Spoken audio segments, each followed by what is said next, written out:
Hello and welcome back to another video. In this video, I want to talk about Kingdom Come Deliverance 2 and one of this otherwise great game's biggest missed opportunities. Kingdom Come Deliverance 2, a first-person folly?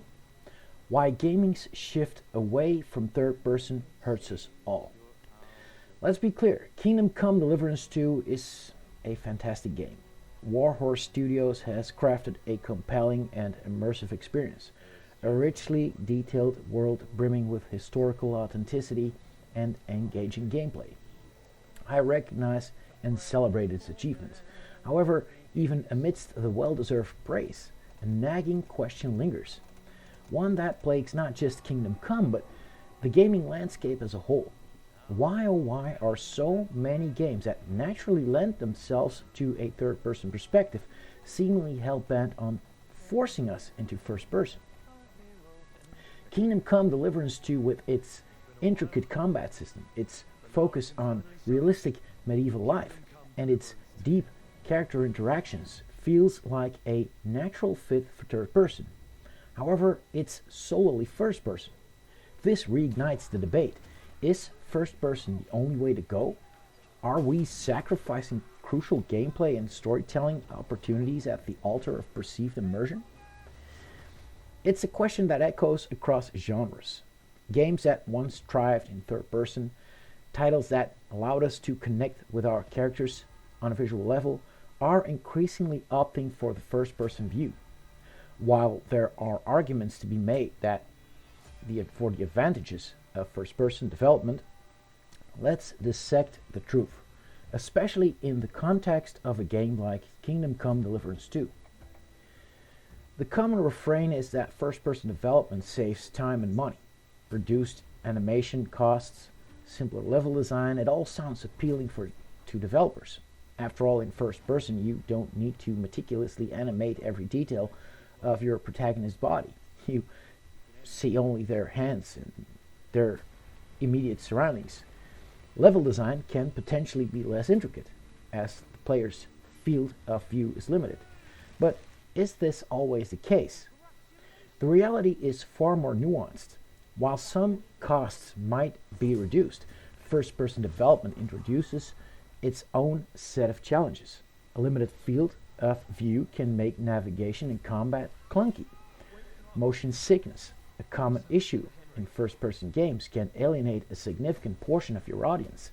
And perhaps, most importantly, you sacrifice character expression in a game like Kingdom Come Deliverance, where character development is so central. Seeing Henry's reactions, his posture, his very presence in the world adds layers of depth that a pair of disembodied hands simply can't replicate. Think about it.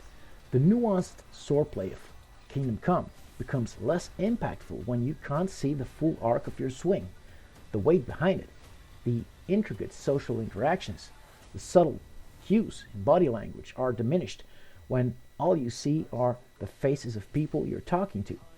The world of Bohemia, so painstakingly crafted, feels smaller, less tangible when viewed through a narrow first-person lens. Developers often cite increased immersion as the primary justification for first person. You're seeing the world through the character's eyes, they proclaim. But true immersion isn't just about perspective, it's about the entire experience, the story, the gameplay, the world itself. A well-crafted third-person game can be just as, if not more, immersive than a first-person title.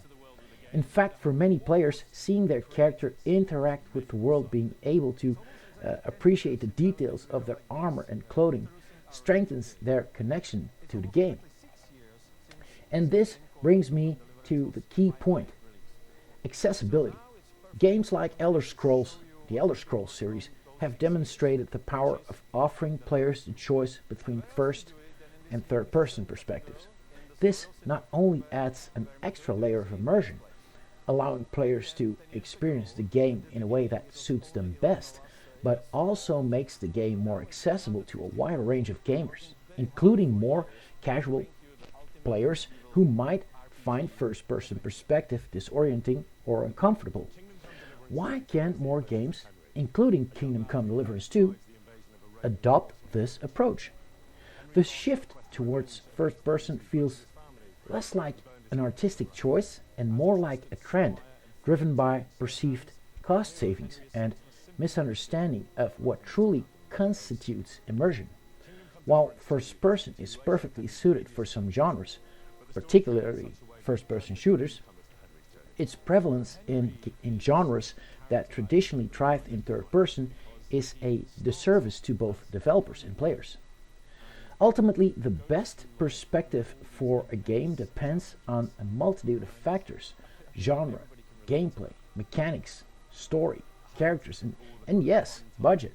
But let's not pretend that first person is a magic bullet, a guaranteed path to cheaper, easier development. It's a design choice with its own set of advantages and disadvantages. And in the case of Kingdom Come Deliverance 2, the question remains, is it the right choice? Or are we losing something vital in the translation? Something that makes the world of gaming richer, more engaging, and more immersive. Anyway, this was my take on the subject. What's your take? Or don't you have one? I, for one, am curious to know, so go ahead and comment down below.